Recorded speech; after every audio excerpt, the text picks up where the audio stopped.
नमस्कार मित्रांनो. सध्या चालू असलेल्या नेपाळ इन्सिडेंटवरून आपल्या सगळ्यांनाच विचार करायला भाग पाडले आहे. म्हणजे अगदीच आत्तापर्यंत आपण जसा विचार करत होतो, की Instagramच्या ट्रेंडिंग रील्सवरती फक्त डान्स करणाऱ्या जेन झीला हेही करता येऊ शकतं किंवा ते असेही करू शकतात, याची आपल्याला कल्पनाच नव्हती. तर अशाच एका मुद्द्यावरती आपल्या पॉडकास्टचा आजचा विषय असणार आहे, जेन झी.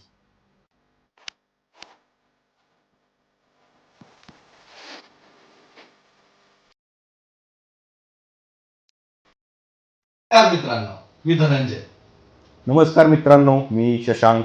मी वैभव. आम्ही घेऊन आलो आहोत बारामतीचा क्रेझी पॉडकास्ट शो, ज्याचं नाव आहे बिनकामी गप्पा. तर जसं तुम्हाला कळालंच असेल की आजचा विषय एक्झॅक्टली काय असणार आहे.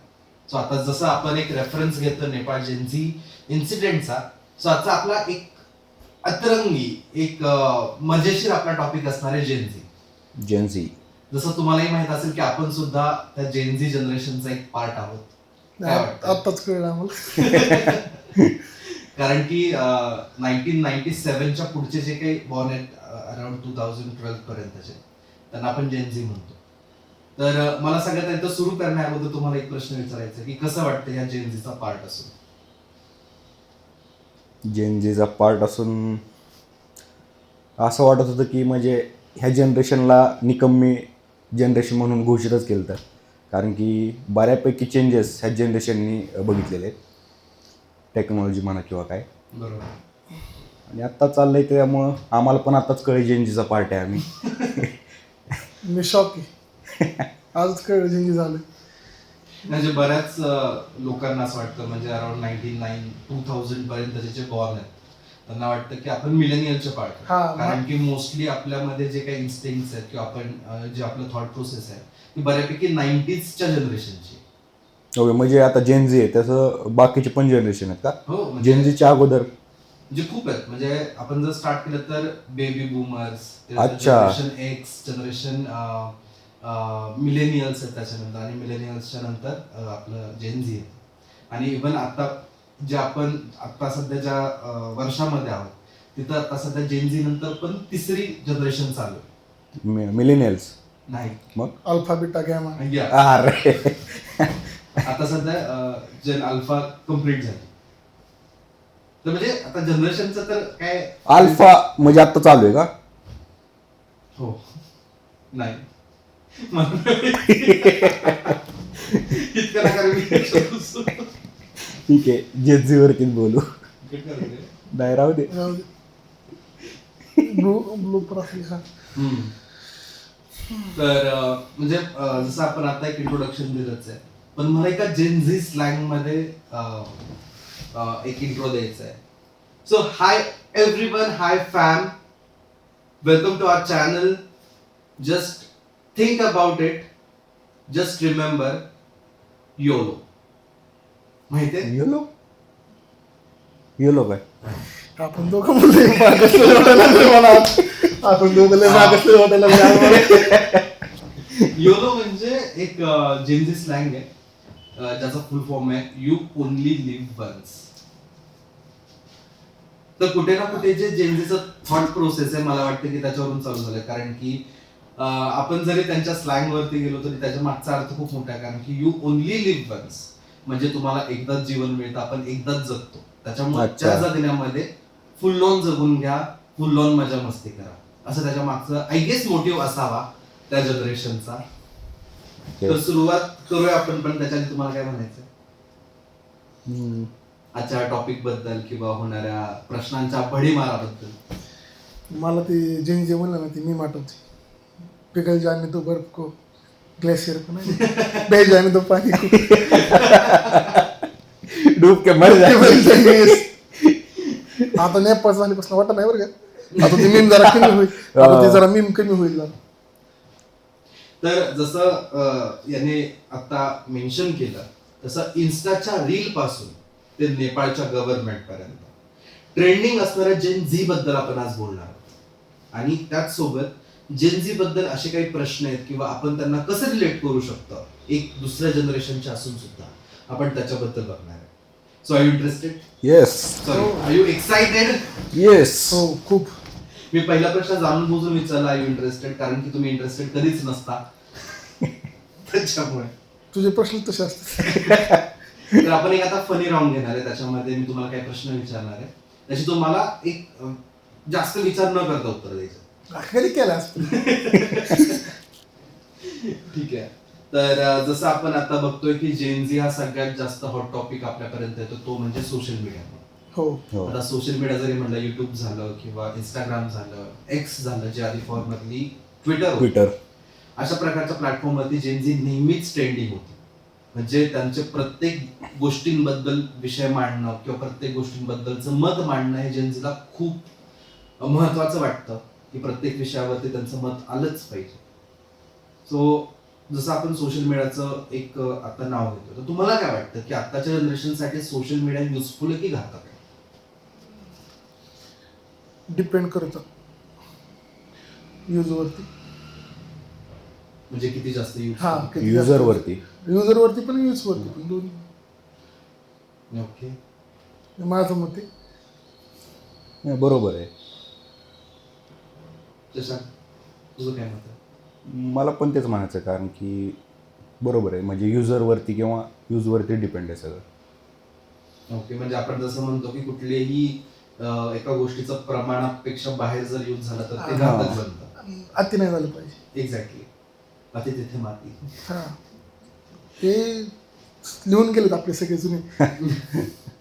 बरोबर. आता जसं आपण सोशल मीडियाचं बोलतो, तर इंस्टाग्रामवरती आपण खूप वेळा स्क्रोल करत असतो. आय गेस दिवसातला जवळपास 30 to 35% वेळ आपला इंस्टाग्राम स्क्रोल करण्यात जातो. म्हणजे तुम्ही जरी तुमच्या बिझनेसमध्ये असाल किंवा जरी तुम्ही तुमच्या जॉबमध्ये असाल, तरी आपलं एक लक्ष तिकडे जातच. बरोबर. तर काय वाटतं तुमच्या दोघांना इंस्टाग्रामवरती घालवलेला सगळ्यात वाया वेळ, म्हणजे वर्स्ट अशी कुठली वेळ तुम्ही घालवली? म्हणजे सगळ्यात वर्स्ट होईल तूच सांग. युजलेस वेळ आपण ज्याला म्हणतो. युजलेस वेळ म्हणजे झोपायची वेळ, ती पुढं जाते.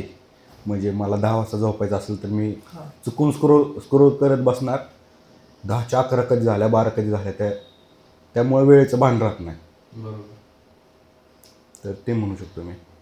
म्हणजे बऱ्याच वेळा असं होत असेल की आपण एखादी रील स्क्रोल केली, हां. तर एक आपल्या बोटांना पण माहितीये की आपल्याला फक्त स्क्रोल करायचं, हा, आणि तेच ते ना. स्क्रोल करण्यात कसा वेळ जातो ते कळत हा. नाही. तो वेळ युजलेस वेळ असतो. आणि कधी कधी असं होतं, बघत राहतो रात्री आणि ठेवायचं असतं पण ठेवू शकत नाही, कारण की डोकं आणि बोट हे चालूच असतात पण असं डोळे झाकलेले असतात. असं होतं कधी कधी. ॲडिक्शन. हां. वैभव? माझे ठसे गेले मोठे. आधार कार्डवर उमटत नाही. ठसे गेले बा. एवढं स्क्रोल केले, खूप स्क्रोल केले. खूप स्क्रोल केले. म्हणजे जर ते मॅरेथॉन असती तर आम्ही जिंकलो. म्हणजे आय गेस त्याच्यामध्ये अख्खा आपलं जनरेशन जिंकलं असतं, कारण की प्रत्येक जणांचं आता तेच तेच चालू चालू आहे. आहे. आणि मला अजून एक गोष्ट अशी वाटते की फॉर एक्झाम्पल एखादी रील तुम्ही बघताय, आता बऱ्याच ठिकाणी काय होतं की एखादी स्टोरी लाईन असते किंवा एखादा व्हिडिओज असतात की जे पार्ट्स मध्ये रील्स वरती टाकलेले असतात. आणि म्हणजे माझ्या बाबतीत असं होतं की कधी कधी एखादा व्हिडिओ इतका आवडतो की आपल्याला तो सुरुवातीपासून बघावा वाटतो. हो. पण ज्यावेळेस आपण त्या अकाउंट वरती जातो, त्यावेळेस तो व्हिडिओ नक्की कुठे आहे ते हा. आपल्याला मिळत नाही. ज्यावेळेस हो. पोस्ट 1000 पेक्षा जास्त असतो आणि तो व्हिडिओ शोधण्यातच इतका वेळ जातो, हो. आणि त्याच्यानंतर तो व्हिडिओ बघण्यात, त्याचं पूर्ण स्टोरी लाईन कम्प्लीट करण्यामध्येच इतका वेळ जातो. आय थिंक की तो माझ्यासाठी खूप युजलेस वेळ होता, हां. कारण की त्याच्यामध्ये ना मी स्क्रोल करत आहे ना मी काही पाहत आहे, फक्त त्याला बघण्यासाठी, त्याला शोधण्यासाठी जास्त म्हणजे वेळ जातो. पार्ट असतात, पार्ट 1 पार्ट 2 Exactly. ते वाले ना. हां. पण त्या व्हिडिओ चांगल्या असतात, फक्त टाइम शोधायला जास्त इट लागतो. डिपेंड्स आता त्या व्हिडिओ चांगला आहे की मला आणखी एक प्रश्न इथे बघायचा, जसं आपण स्क्रोलिंगचं आणि रीलचं बघतो इथे. तर आता सध्या कसं जेनझी ही सोशल मीडियावरती खूप जास्त ऍक्टिव्ह आहे, आणि त्यांचा एक शब्द पण खूप फेमस आहे. त्याचं नाव म्हणजे त्या शब्दाचं जे शब्द आहे तो क्रिंज. क्रीनच्या. सगळ्यात जास्त क्रिंज. आपल्याला पण म्हणत असते. तर मला हे विचारायचं आहे की आतापर्यंत इंस्टाग्रामवरती सगळ्यात जास्त क्रिंज रील कुठली पाहिजे? ते एक रील बघितली बघ, एक कॉन्टेंट बनवतात, म्हणजे लॉजिकच नसतं. गर्लफ्रेंड असती, गर्लफ्रेंडचा भाऊ असतो कोण, रिझल्ट वेगळाच असतो काहीतरी. मग मी सांगता येईना मला, पण मी अकाउंट बघून सांगतो. स्पेसिफाय करायची गरज नाही, पण एक कॉन्टेक्स्ट कळालाय. कॉन्टेक्स्ट मध्ये हेच म्हणजे नसतं काय त्यात. कॉन्टेंटच्या नावावरती झिरो कॉन्टेंट. हा काहीच नसतं म्हणजे. मला आहे ना रील्स हीच कन्सेप्ट मॉडिफाईड टिकटॉक वाटतं. हा टिकटॉक क्रिंज म्हणजे टिकटॉक म्हणू शकतो आपण. हा म्हणजे ज्या टिकटॉकवर व्हायचं ते रीलवर बॅन केलं तेच मॉडिफाईड करून थोडक्यात रातचा Reel मसाले होते. भात राहिलाय तो सकाळी नाही का परतून. परतून परत त्यात सोया सॉस वगैरे टाकून दिला बरोबर. त्या टाईप मध्ये रील्स हा कन्सेप्ट वाटतो. मी पाहिलेली सगळ्यात क्रिंज रील म्हणजे की म्हणजे जेनझीला आता एक फॅड आलंय, फॅड म्हणू शकतो आपण, की नो डाऊट की ते चांगले रील्स बनवतात, पण मी एक अशी क्रिंज रील पाहिली होती की त्याच्यामध्ये काहीच नव्हतं.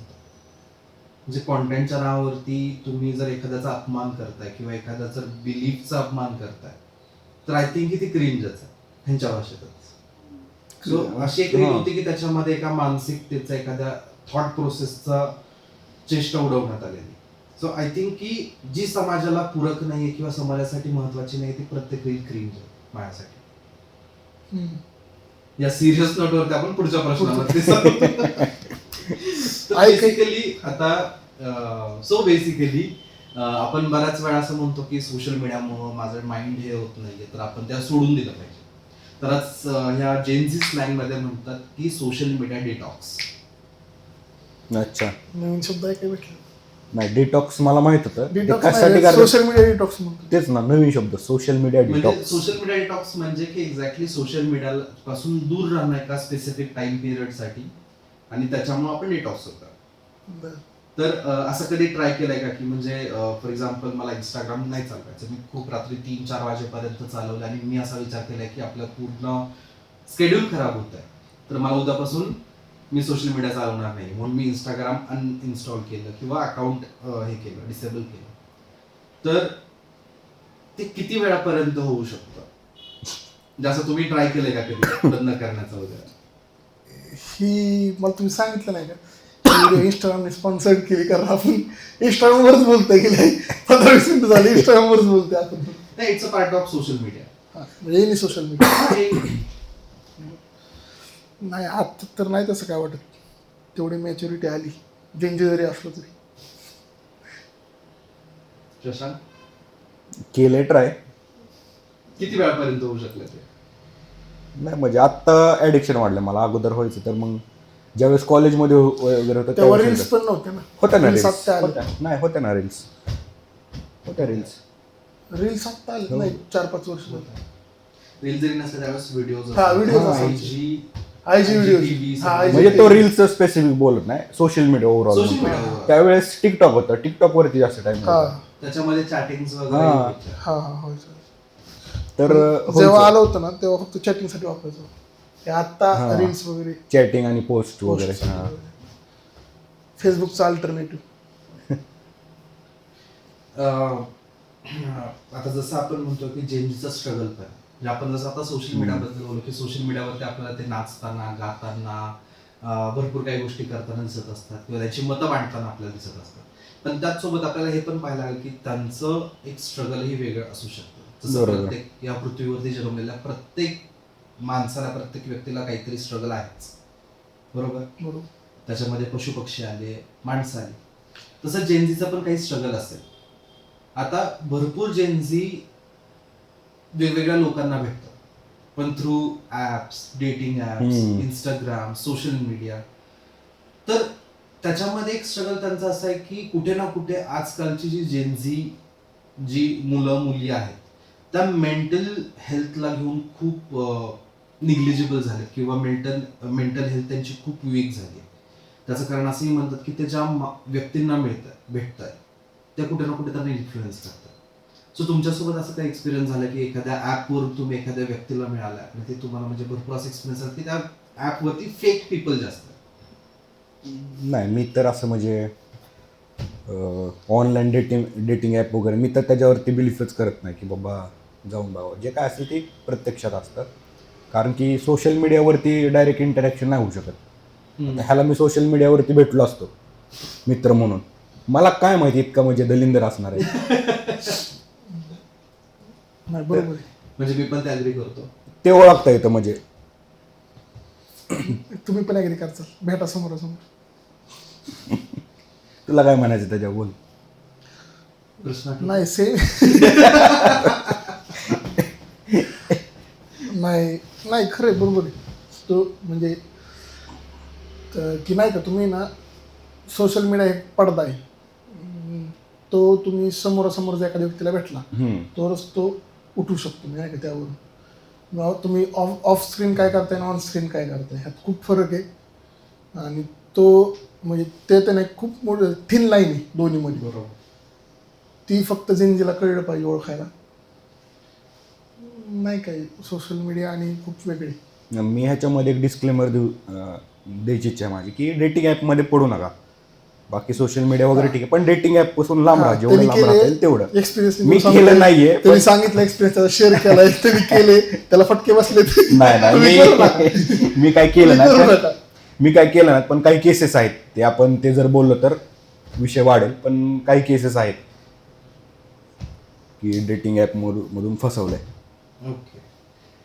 म्हणजे आता भरपूर वेळा काय होतं की जसं मी मेंटल हेल्थ बद्दल बोललो, कारण की आजकालच्या जगामध्ये जेनझीनी म्हणजे तो प्रॉब्लेम आधीपासूनच होता प्रत्येक ह्युमन बिंगला. ओव्हर थिंकिंग झालं किंवा मेंटल हेल्थ झालं, डिप्रेशन झालं. पण ह्या जेनझी मुळेच कुठे ना कुठे तो जो प्रॉब्लेम आहे तो हायलाईट करण्यात आला. तर त्याच्यामध्ये म्हणजे मला तुमच्या दोघांना असं विचारायचं आहे की या सोशल मीडियामुळे किंवा अदरवाईज पण तुम्ही कधी ओव्हर थिंकिंग करून नाही ते टेन्शन घेतलं का, की जे ऍक्च्युअली मध्ये एवढं मोठं पण नव्हतं? नाही म्हणजे सोशल मीडियामुळे तर नाही नाही का अदरवाईज असं नाही एवढं तर नाही. कारण की आता आपण एवढं तरी बघितलं तरी आपण म्हणजे प्रॉपर असं टेक्नॉलॉजीच्या ह्याच्यातलं नाही आपण. कारण की आपण तो जुना काळ पण बघितलेला आहे की त्यावेळेस मोबाईल वगैरे नव्हते, तो काळ पण बघितलेला आहे. त्यामुळे आपण हे म्हणू शकत नाही की ॲडिक्शन वगैरे आपल्याला कंट्रोल करता येतं ते. राईट. जे म्हणजे आता नंतरचे जे कुठली जनरेशन आहे अल्फा बीटा, हां, तर त्यांना अवघड होणार हा सोशल मीडियापासून लांब राहणं. ते तर आपल्यावर डिपेंड करतं, आपण त्यांना सवय लावून देतोय लहान मुलापासून. एक्झॅक्टली. तो एक खूप मोठा मुद्दा आहे, कारण की आजकाल मी पण बघतो तर प्रत्येक लहान मुलाला मोबाईल शिवाय जेवणही जात नाही. ते 2-3 वर्ष त्यांना मोबाईल मधलं काही कळत आणि ते नाही. पेरेंट्सची चुकी की त्यांनी म्हणजे तो गप्प बसत नाही, ते लगेच मला काम आहे, मी आलोय, तो रडतोय, मी दिला मोबाईल त्याला. एक्झॅक्टली. तर तुम्ही लहान वयामध्येच त्याचं व्यसन तुम्ही त्यांना करून देता. तू आपलं म्हणजे जुनं आठव, आपण जर जेवलो नाही तर मम्मी काय करायची, पप्पा काय करायचे, मारायचे आपल्याला. असा हात वरती. आणि मला वाटतं आपल्या जनरेशननी सगळ्यात जास्त मार खाल्लेला आहे टीचरचा, इव्हन वडिलांचा.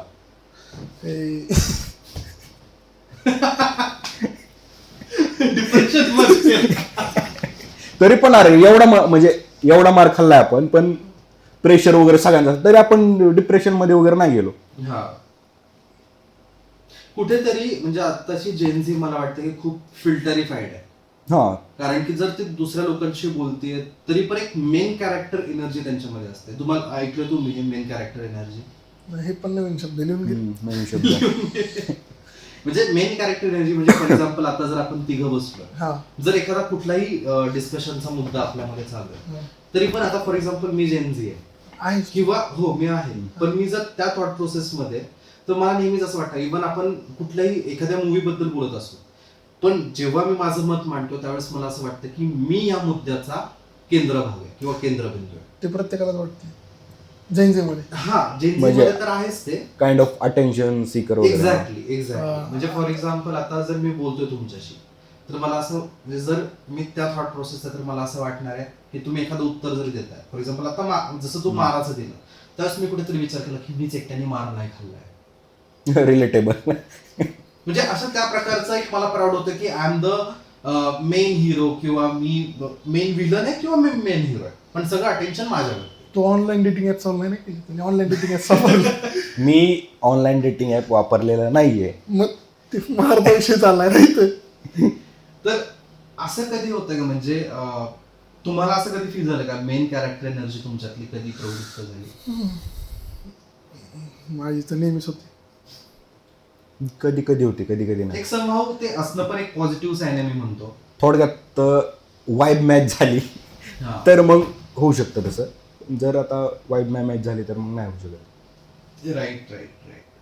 तर म्हणजे आता सगळ्यात म्हणजे आता मोस्टली मी काय बघितलं, जे ऑब्झर्व केलं मी, कारण की मी खूप साऱ्या म्हणजे माझ्यापेक्षा लहान मुलांना पाहिलंय किंवा मुलींना पाहिलंय किंवा ते ज्या प्रकारचं त्यांचं जीवन जगतात, त्याच्यामध्ये ते मोस्टली मुलं काय बिलीव्ह करतात. फॉर एक्झाम्पल पिंटरेस्ट जसं एक ॲप आहे हा. किंवा सोशल मीडिया किंवा कुठल्याही ज्या कोट्स असतात लिहिलेल्या, तर त्याच्यावरती बिलीव्ह करून किंवा कुठल्याही पोस्टवरतीचं जे कॉन्टेंट आहे त्याला बघून ते त्यांच्या लाईफमधले डिसिजन्स घेतात. फॉर एक्झाम्पल समज तू एक बॉडी बिल्डर,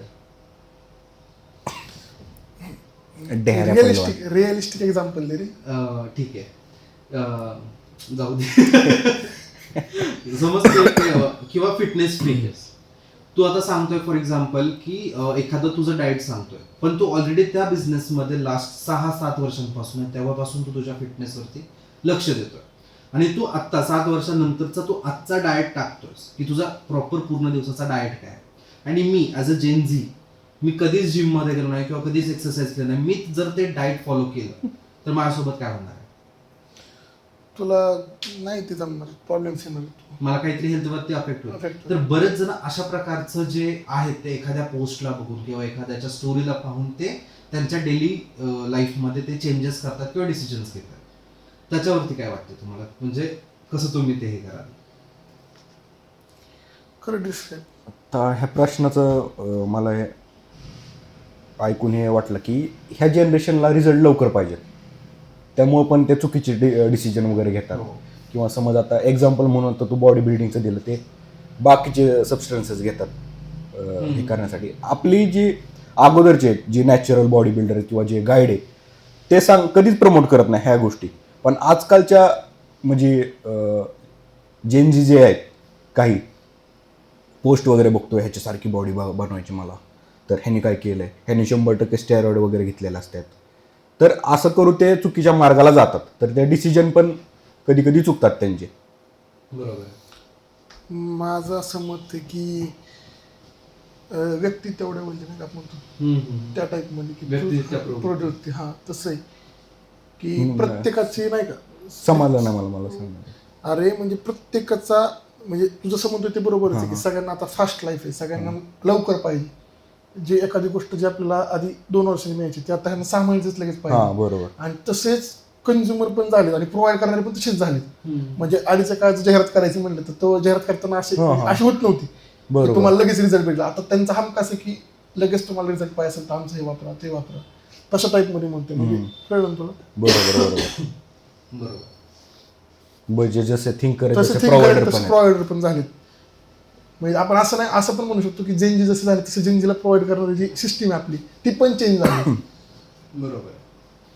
आणि म्हणजे आपण हे झालं बोललो स्ट्रगल, म्हणजे तुम्हाला काय वाटतं की अजून ॲज अ, म्हणजे आता तुम्ही पण खूप सारे जेनझी मुलं मुली पाहिले असतील, तर त्यांच्या अजून काय स्ट्रगल्स तुम्हाला वाटतं? मोबाईल लवकर भेटते, खूप मोठा स्ट्रगल आहे त्यांना. लगेच त्यांना ती लगेच म्हणजे नाही, आता अनफॉर्च्युनेटली मला वाटतं की कोविड नंतर प्रत्येकाला मोबाईल मिळतात. मिळतातच. हो. हा. तो आपल्या काळातला स्ट्रगल होता खरं. मोबाईल हो. स्क्रीन टचचा mobile early Gen Z after 12th. हा 12वी नंतरच भेटला मला. अगोदर C2 नोकिया. After 12th. हा मला आठवते आपण गाणे ऐकत असतो. हो. गाणी नाही बऱ्याच त्या गोष्टी अजून ते मी सांगू शकत नाही आता. म्हणजे आता जसं स्ट्रगल्स तुम्ही म्हणला, शशांक तुला काय म्हणायचं, काय अजून स्ट्रगल असू शकतात त्यांचे? थिंकिंग कॅपॅसिटी कमी झाली. ती स्ट्रगल सगळ्यात मोठं स्ट्रगल आहे.